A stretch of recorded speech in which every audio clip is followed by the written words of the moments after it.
बिस्मिल्लाहिर्रहमानिर्रहीम। अस्सलामु अलैकुम। Welcome to my YouTube channel knowledge for students. So guys, आज है हमारी तीसरी क्लास।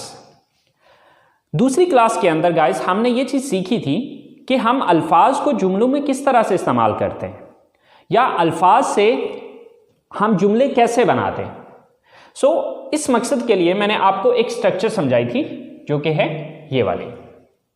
इसके अंदर मैंने आपको ये चीज़ बताई थी कि एक जुमला बनाने के लिए सबसे पहले जो हमें चाहिए वो है सब्जेक्ट, दूसरे नंबर पे जो चीज़ हमें चाहिए वो है वर्ब और तीसरे नंबर पे हमें चाहिए ऑब्जेक्ट। गाइस, इस स्ट्रक्चर को मद्देनजर रखते हुए हम थाउजेंड्स ऑफ स्टेटमेंट्स खुद बना सकते हैं। तो यानी कि ये हमारे अल्फाज की तरतीब है। बेसिकली सेंटेंस किस चीज़ को कहते हैं कि जुमलों को एक सही तरतीब में लिखना। तो ये अल्फाज की एक सही तरतीब है। यानी कि जुमले में आप सबसे पहले सब्जेक्ट लिखते हैं, यानी कि सबसे पहले जुमले में आपने ये देखना होता है कि काम करने वाला कौन है, फिर आप ये देखते हैं कि काम क्या करता है और फिर ये देखते हैं कि किस चीज़ पर काम करता है। इस स्ट्रक्चर को मद्देनजर रखते हुए you can make thousands of statements easily. Okay, ये स्ट्रक्चर बहुत इंपॉर्टेंट है। अगर आप इस स्ट्रक्चर को समझ लेते हैं तो गाइस इंग्लिश जुमलों को बनाना कोई मुश्किल नहीं है अगर आपके पास अल्फाज मौजूद हों। गाइस, इसके साथ साथ मैंने आप लोगों को कुछ होमवर्क के तौर पे दिया था। कुछ 10 स्टेटमेंट्स मैंने लिखी थी, 10 जुमले मैंने लिखे थे और मैंने कहा था कि ये आपने खुद से बनाने हैं। तो आज हम उन जुमलों को इंग्लिश में खुद भी बनाते हैं और आप देखिएगा कि आया कि जो जुमले आपने बनाए थे वो इसी तरह से बनाए थे या आपने कुछ डिफरेंट स्टेटमेंट्स बनाई हैं। तो गाइज, अगर आप लोगों को कोई मसला हो रहा है, कोई प्रॉब्लम हो रही है, कोई चीज़ लेक्चर के दौरान समझ नहीं आ रही, तो आप लोग जो है वो मेरी वीडियोस के नीचे कमेंट्स कर सकते हैं। इंशाल्लाह मैं कोशिश करूंगा कि आप लोगों के सारे कन्फ्यूजन्स क्लियर करूं। गाइज, चलें स्टार्ट करते हैं हम इन स्टेटमेंट्स को इंग्लिश में बनाना। सबसे पहले मैं इनको रिमूव कर लेता हूं।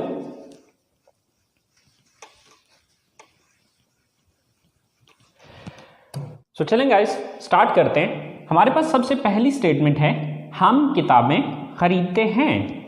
तो यहां पर सबसे पहले हम ये चीज देखेंगे कि ये काम कौन करता है, यानी कि सब्जेक्ट कौन है, काम करने वाला कौन है। हम किताबें खरीदते हैं, तो ये काम कौन करता है, हम करते हैं। तो सबसे पहले हम की इंग्लिश लिखी जाएगी। हम की इंग्लिश है वी। इसके बाद दूसरे नंबर पे हम ये चीज नोटिस करेंगे कि काम क्या करते हैं। हम जो काम कर रहे हैं, कौन सा काम कर रहे हैं, हम किताबें खरीदते हैं। तो काम कौन सा करते हैं, खरीदते हैं। तो खरीदना की इंग्लिश क्या है, बाय। We bye. तीसरी चीज, खरीदने का अमल हो किस चीज पे रहा है, यानी कि खरीद किस चीज को रहे हैं, किताबों को। तो किताबों की इंग्लिश लास्ट पे आ जाएगी। We buy books. We buy books, हम किताबें खरीदते हैं। इसके बाद हमारी दूसरी स्टेटमेंट है, वो म्यूजिक सुनते हैं। तो ये काम कौन करता है, यानी कि सब्जेक्ट कौन है, वो। तो वो की इंग्लिश क्या होती है, दे। अब दूसरे नंबर पे आ गया कि वो काम क्या करते हैं, सुनते हैं। तो सुनना की इंग्लिश दूसरे नंबर पे आ गई, लिसन। They listen. अब सुनते क्या चीज है, यानी कि ऑब्जेक्ट क्या है, किस चीज को सुनते हैं, म्यूजिक को। म्यूजिक की इंग्लिश म्यूजिक ही होती है। दे लिसन म्यूजिक, वो म्यूजिक सुनते हैं। सेम लाइक दैट, आप फिल्में देखते हैं। तो अब इसमें सबसे पहले हम ये नोटिस करेंगे कि ये काम कौन करता है। तो ये काम कौन करता है, फिल्में कौन देखता है, आप देखते हैं। तो आपकी इंग्लिश क्या है, यू। काम क्या करते हैं आप, दूसरी चीज देखते हैं। तो देखना की इंग्लिश क्या है, वॉच। You watch. अब देखते क्या चीज है, देखने का अमल किस चीज पे हो रहा है, यानी कि तीसरी चीज फिल्में। फिल्मों की इंग्लिश फिल्म्स भी होती है और मूवीज भी होती है। इट्स डिपेंड ऑन यू, आप पे डिपेंड करता है कि आप मूवीज लिखते हैं या फिर यहां पर आप फिल्म्स लगाते हैं। चौथी स्टेटमेंट है हमारे पास, मैं बर्गर पसंद करता हूं।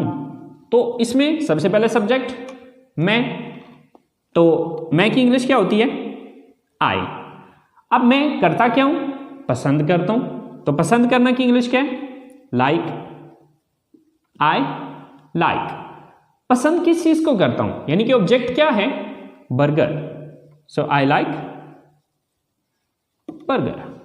I like burger. Last statement है हमारे पास, हम चाय पीते हैं। ये काम कौन करता है? हम करते हैं। तो हम की इंग्लिश क्या है? वी। काम क्या करते हैं? हम पीते हैं। सो पीना के लिए ड्रिंक का लफ्ज भी इस्तेमाल हो सकता है, हैव भी लग सकता है, टेक भी लग सकता है, बट फिल वक्त हम ड्रिंक ही लगा लेते हैं। We drink. क्या चीज पीते हैं? तीसरी चीज। पीने का अमल किस चीज पे हो रहा है? चाय पे। सो चाय की इंग्लिश है टी। We drink tea. अब हमारी अगली स्टेटमेंट है, मैं फुटबॉल खेलता हूं।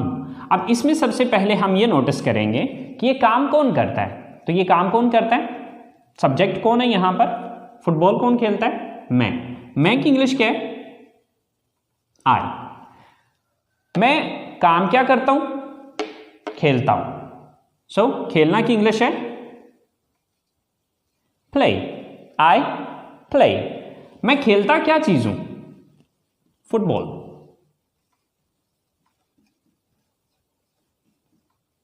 I play football.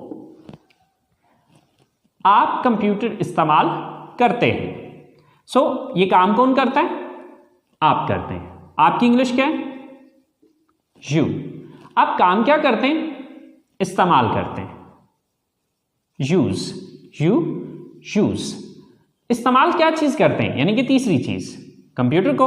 You use the computer. आप उर्दू बोलते हैं। ये काम कौन करता है? आप। यू। काम क्या करते हैं? बोलते हैं। स्पीक। You speak. बोलते क्या चीजें? Urdu. So Urdu. You speak Urdu. आप उर्दू बोलते हैं। अली और साकिब कॉलेज जाते हैं। ये काम कौन करता है? अली और साकिब। सो अब अली और साकिब की इंग्लिश तो उनके नाम ही होंगे। सो अली एंड साकिब। काम क्या करते हैं? जाते हैं। गो। कहां जाते हैं? College. To college. Ali and Sakib go to college. Ali और साकिब कॉलेज जाते हैं। हम जूस पीते हैं। सो यहां पर ये काम कौन करता है? सब्जेक्ट कौन है? हम। तो हम की इंग्लिश क्या है? वी। हम काम क्या करते हैं? पीते। ड्रिंक। We drink. पीते क्या चीज है? Juice. So juice. We drink juice. So guys, आपने देखा कि इन जुमलों को बनाना कितना आसान है अगर हमें यह स्ट्रक्चर समझ में आ जाए।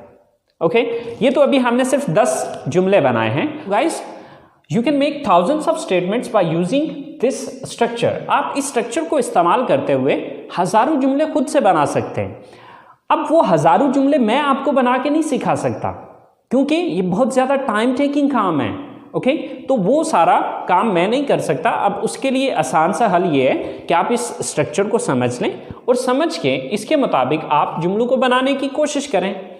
देखिए, सबसे पहले आपने जुमले लिखने हैं, लिखने की कोशिश करनी है। देखिए, लिखने के लिए हमारे पास सोचने का वक्त होता है, लेकिन जब हम बोल रहे होते हैं तो बोलने के लिए हमारे पास सोचने का वक्त नहीं होता। ओके, सो अब देखिए कि जैसे मैंने आपसे कहा कि हजारों जुमले मैं खुद नहीं बना के दे सकता। इसकी मिसाल बिल्कुल वैसे है कि फर्ज करें मैं आपको ड्राइविंग सिखाता हूं, तो अब ड्राइविंग मैं आपको उस जगह पे सिखा पाऊंगा जहां पर हम मौजूद हैं। अब आपको गाड़ी जाके चलानी है लाहौर में, तो अब मैं लाहौर जाके तो नहीं आपको सिखा पाऊंगा कि जी लाहौर की ये रोडें हैं और लाहौर की रोडों पे आप इस तरह से चलाएं। या आप कराची में हैं और तो कराची पे आप कराची की रोडों पे आप इस तरह से चलाएंगे, या इस्लामाबाद की रोडों पे हैं तो इस्लामाबाद की रोड्स के ऊपर जो आपने गाड़ी इस तरह से चलानी है। देखिए, जिस जगह पे हम मौजूद हैं, मैं जो कुछ भी आपको सिखाना है, जो भी गाइडलाइन गाड़ी से या ड्राइविंग से रिलेटिंग आपको देनी है, वो सारी गाइडलाइन मैं आपको उसी जगह पे दूंगा जहां पर हम उस टाइम मौजूद हैं या जहां पर हम सीख रहे हैं। अब उन सारी चीजों को फॉलो करते हुए आप चाहे लाहौर में गाड़ी चलाएं, चाहे इस्लामाबाद में गाड़ी चलाएं, चाहे आप कराची में जाके चलाएं, अब वे तो सेम ही होगा, रूल्स रेगुलेशंस तो हर जगह के सेम है। ओके, सो आप उन सारे रूल्स रेगुलेशंस को फॉलो करते हुए आप कहीं पे भी ड्राइविंग कर सकते हैं। सेम लाइक दैट आप इस स्ट्रक्चर को फॉलो करते हुए थाउजेंड्स ऑफ स्टेटमेंट्स खुद से बना सकते हैं। सबसे पहले आप क्या करें कि उर्दू जुमला बनाएं। उर्दू जुमला बनाने के बाद फिर उसको इंग्लिश में ट्रांसलेट करते चले जाएं, और फिर जिस लफ्ज़ की आपको इंग्लिश नहीं आती, आजकल तो आसानियां ही बहुत सी हो गई हैं, इंटरनेट ऑलमोस्ट हम सब के पास मौजूद है, तो आप गूगल में जाके सर्च कर लीजिए, या बहुत सी ऐसी ऐप्स हमारे फ़ोन्स के अंदर मौजूद होती हैं कि जिनके अंदर आप उर्दू लफ्ज़ लिखते हैं तो वो उसकी आपको इंग्लिश दे देता है, और फिर आप उन अल्फाज को अरेंज करते हुए एक जुमले की शक्ल दें और फिर उसके बाद उनको अपनी ज़ुबान से अदा करें। ठीक है, आप जितना ज़्यादा इन अल्फाज को या इन स्टेटमेंट्स को बोलते चले जाएंगे, आपकी ज़बान की रवानी बनती चली जाएगी। सो उम्मीद करता हूँ गाइस आप लोगों को इस बात की समझ आ गई होगी। सो गाइस चलें अब हम कुछ नेक्स्ट होमवर्क के तौर पे कुछ काम करते हैं। देखिए, जैसा कि मैंने जिक्र किया कि इस स्ट्रक्चर को यूज़ करते हुए आप थाउजेंड्स ऑफ स्टेटमेंट्स खुद से बना सकते हैं। तो चलें देखते हैं कि आज के लिए आपको कुछ होमवर्क के तौर पे मैं कुछ देता हूँ कि आपने सुबह जागने से लेकर रात सोने तक की जो आपकी डेली रूटीन है, आपने उसके बारे में सेंटेंसेस बनाने हैं। सो गाइस मैं कुछ जो मेरी रूटीन है उसके मुताबिक मैं कुछ सेंटेंसेस बना देता हूँ। ठीक है, उर्दू उनकी मैं बना देता हूँ, आपने उनकी खुद से इंग्लिश बनानी है। और उससे हट के जो आपकी डेली रूटीन है, क्योंकि हर बंदे की डेली रूटीन सेम तो नहीं होती, हर किसी के जो कामकाज हैं वो अलग अलग होते हैं, हर किसी के डेली की जो रूटीन है वो अलग है। ओके, तो फिर आप अपने हिसाब से भी अपनी रूटीन को देखिएगा, लेकिन कम से कम उन सेंटेंसेस को ज़रूर बनाइएगा जो कि मैं यहाँ पर लिखने जा रहा हूँ।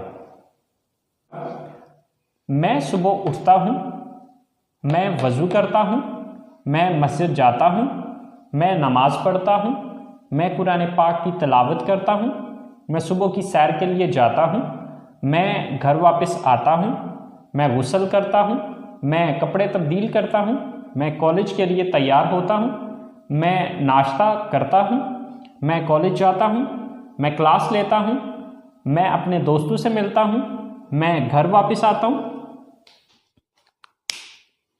मैं दोपहर का खाना खाता हूँ, मैं आराम करता हूँ, मैं होमवर्क करता हूँ, फिर मैं ग्राउंड में जाता हूँ, मैं क्रिकेट खेलता हूँ, मैं घर वापस आता हूँ, मैं रात का खाना खाता हूँ, मैं घर वालों के साथ बैठता हूँ, मैं टीवी देखता हूँ, मैं अपने कमरे में जाता हूँ, मैं फ़ोन इस्तेमाल करता हूँ और मैं सो जाता हूँ। गाइस ये चंद स्टेटमेंट्स हैं जो कि मेरे जहन में थे, वो मैंने यहाँ पर लिखे हैं।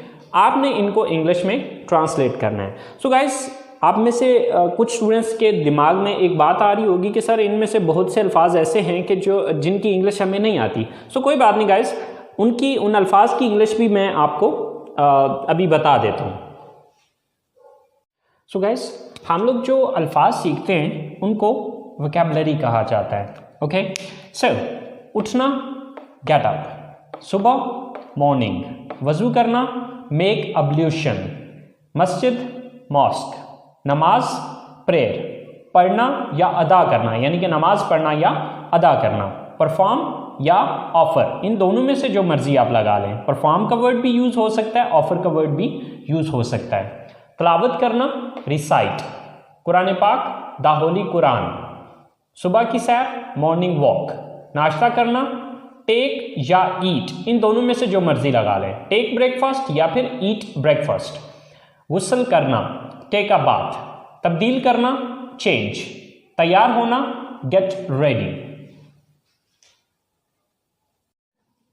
क्लास लेना टेक अ क्लास, मिलना मीट, दोस्त फ्रेंड, दोपहर का खाना लंच, आराम करना टेक रेस्ट, करना डू, होमवर्क, ग्राउंड ग्राउंड, रात का खाना डिनर, घर वाले फैमिली, बैठना सिट, कमरा रूम, सोना स्लीप। सो स्टूडेंट्स ये सारी वो वोकैबुलरी है जो कि आपको मैंने जो होमवर्क दिया है जो उसके अंदर इस्तेमाल होनी है। सो अब आपने इन अल्फाज को इस्तेमाल करते हुए वो जो मैंने एक स्ट्रक्चर आपको बताई थी उस स्ट्रक्चर को फॉलो करते हुए आपने इन सारे अल्फाज को एक सही तरतीब में लिख के सेंटेंसेस बनाने हैं। ओके, और सेंटेंसेस बनाने के बाद आपने उनको बोलने की कोशिश करनी है। जितना ज़्यादा आप उसको बोलेंगे उतना ज़्यादा आपकी ज़बान की रवानी बनती चली जाएगी। सो गाइस, आज का काम यहीं पे ख़त्म करते हैं। उम्मीद करता हूँ कि आप लोगों ने आज के लेसन को एंजॉय किया होगा और इससे कुछ ना कुछ सीखा होगा। सो गाइस, अपना बहुत सारा ख्याल रखिएगा। इंशाल्लाह ज़िंदगी रही तो अगली क्लास के साथ मुलाकात होगी। दुआ में याद रखिएगा। अल्लाह निगहबान।